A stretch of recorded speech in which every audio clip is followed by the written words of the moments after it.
Hello, my lovelies, and welcome back to Bedtime Stories with Celosia Crane and our I Know Folktale series. Today, I will be reading you the story, The Rat Boy.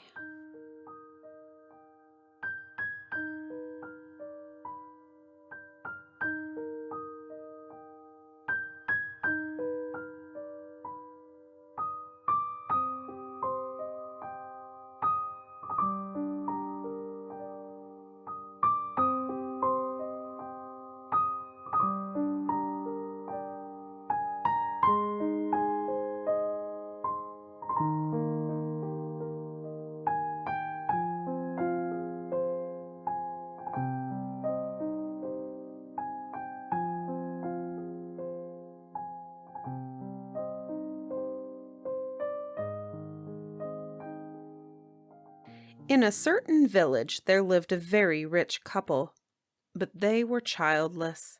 They were very anxious for a child.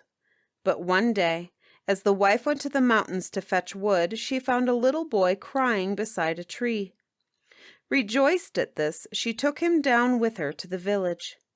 Thenceforth they kept the boy with them. It was a place where there was plenty of deer and also fish. It was a place provided with all the things which people like to eat. But though they hunted the deer, they could not catch them.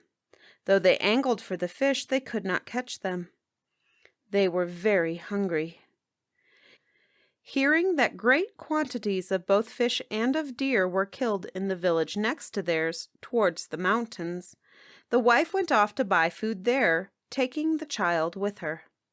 She went to the village next to theirs towards the mountain. She went to the house of the chief.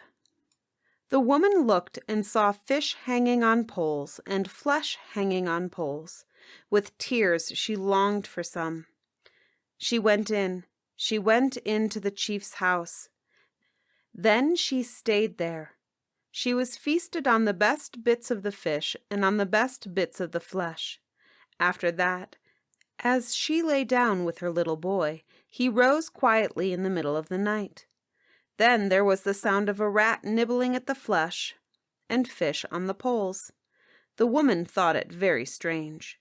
So at dawn the boy came quietly back, lay down by the woman's side, and slept there till the day was bright.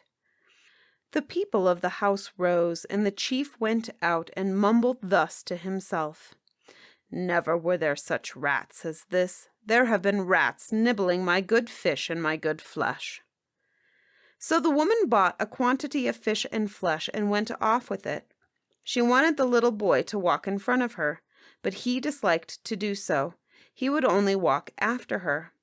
Then there was the sound of a rat nibbling at her load. When she looked back, the little boy was grinning. So they went on. They went home. Then she put both the fish and the flesh into the storehouse. Then she whispered to her husband. Then her husband went into the next room and made a trap. Then the trap was set in the storehouse. Then they went to bed. The little boy lay between the woman and her husband. But after a while he quietly rose and went out. He stayed away without coming back. Daylight came. On the man of the house going into the storehouse there was a large rat in the trap. So he brought it down, beat it to death, and swept it on to the dust heap. That night he had a dream. A person of divine aspect spoke to him thus: "You were childless and wanting to have a child."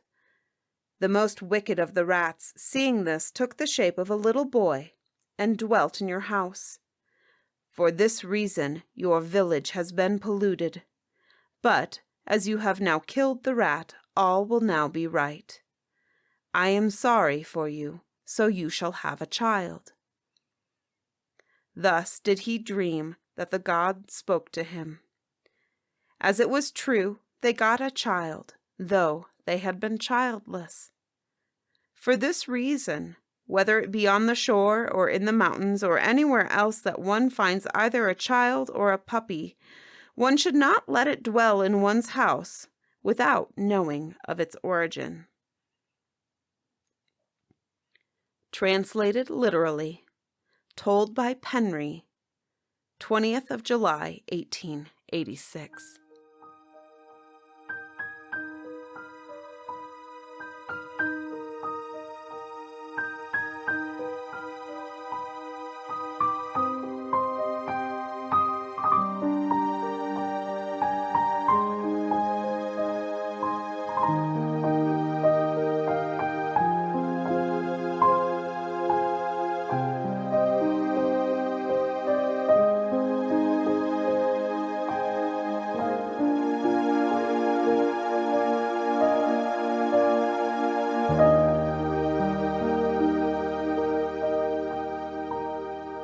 Bedtime Stories with Celosia Crane is proudly produced by Lantern AudioWorks.